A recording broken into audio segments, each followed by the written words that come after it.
আসসালামু আলাইকুম।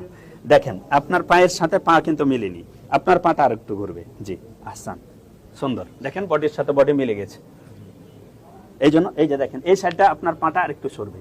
জি আহসান, সুন্দর হয়েছে। কিন্তু এই যে দেখেন এখানে ফাঁকা রয়েছে, মানে কেউ আমার বডির চাইতে জায়গা বেছে নিয়েছে। এই জায়গাটা আমাকে একটু ছোট করে নিতে হবে, পার পরিধিটা একটু কমিয়ে নিতে হবে, তাহলে পারে ওটা ঠিক হয়ে যাবে। মাশাআল্লাহ, এই যে দেখেন ফাঁকা আছে, ওই ফাঁকাটা থাকবে না।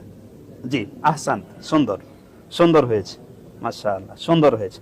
কিন্তু দেখেন আপনার এই জায়গাটা পূর্ণ হবে, আর একটু আপনার পাটা সোজা হবে। হ্যাঁ দেখেন সুন্দর হয়ে মিলে গেছে। মাশাআল্লাহ, মাশাআল্লাহ। এই যে দেখেন ফাঁকা আছে, ফাঁকাটা থাকবে না। জি আহসান বাবু, আপনার পাটা একটু ঘুরবে। হ্যাঁ মাশাআল্লাহ, মাশাআল্লাহ। জাযাকুমুল্লাহ খাইর, জাযাকুমুল্লাহ খাইর, জাযাকুমুল্লাহ খাইর।